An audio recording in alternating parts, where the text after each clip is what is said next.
Hasnul हक मलिक सम्मान news से आज मैं सच्चर कमेटी के बारे में गुफ्तगू करूंगा। सच्चर कमेटी का गठन खास करके 2003 और 4 में मुसलमानों के हालात को जानने के लिए गठित की गई थी। ये कमेटी पूरे भारत का दौरा करके 403 पन्ने की रिपोर्ट भारत सरकार को सौंपी थी। मैं स्पष्ट करना चाहूंगा, जब जस्टिस राजेंद्र सच्चर उत्तर प्रदेश में आए और उन्होंने योजना भवन में बैठक बुलाई और मुझे सरकार की तरफ से लेटर आया था। हमारे साथ हमारे अलावा इंजीनियर जमाल अहमद और अतहर अली सिद्दीकी समीक्षा अधिकारी सचिवालय मेमोरेंडम देने गए थे।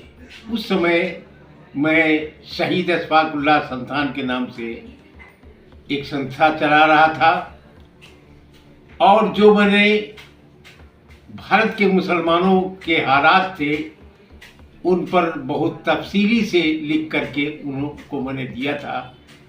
अगर आप देखेंगे तो काफ़ी हद तक हमारे मेमोरेंडम से ही सच्चर कमेटी ने रिपोर्ट बनाई है।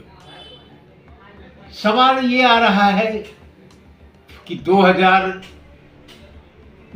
30 नवंबर 2006 को ये रिपोर्ट 403 पन्ने की सरकार ने जारी की और उसमें मुसलमानों को दलितों से बदतर बताया गया। इनकी आर्थिक हालात, इनके सामाजिक हालात, इनके शैक्षिक आधार पर जो रिपोर्ट है देखने पर बहुत ही दुख होता है। आज़ादी के बाद हम 35% सरकार में थे, जो घट करके आज हम 1.5% पर आकर रुक गए हैं।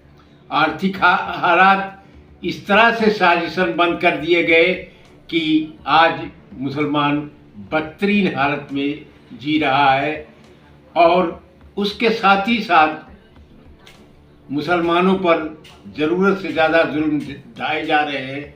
उनके कोई न काम होता है और उनको इस तरह दौड़ाया जाता है कि दौड़ते दौड़ते बेचारे खुद थक हार के अपना केस खुद ही वापस ले लेते हैं।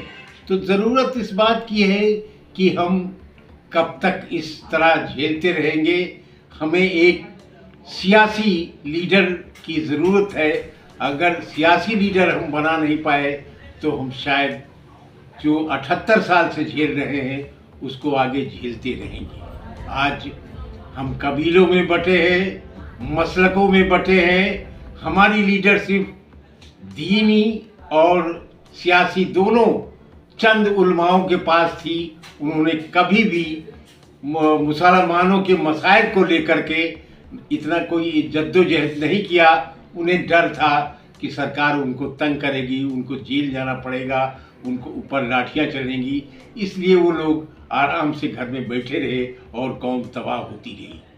आज इस बात की ज़रूरत है कि मुसलमान खड़े हों और जो हमारे संवैधानिक और मौलिक अधिकार है, सच्चर कमेटी रिपोर्ट को लागू कराने के लिए मंडल कमीशन में भी मुसलमानों की भागीदारी है, उसको लागू कराने के लिए एक नए तरह से जद्दोजहद शुरू करें और एक अपना कायद चुने। जब तक आप कायद नहीं चुनेंगे तब तक आपका भला नहीं होने वाला है। आज बैकवर्ड के लीडर हैं, दलित के लीडर हैं, आदिवासियों के लीडर हैं, लेकिन मुसलमानों का कोई लीडर नहीं है।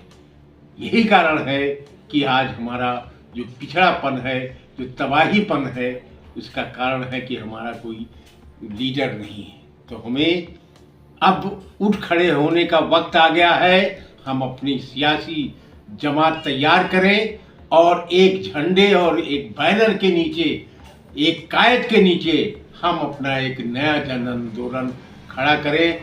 हमें उम्मीद है कि हमारे जो लगभग 40 करोड़ मुसलमान सुन रहे हैं उस पे अमल करेंगे और अपना एक सियासी लीडर पैदा करेंगे, ताकि हमारे जो मसाइल हैं वो पार्लियामेंट और विधानसभा में उठाए जाएं और उसका समाधान हो। अल्लाह हाफिज़।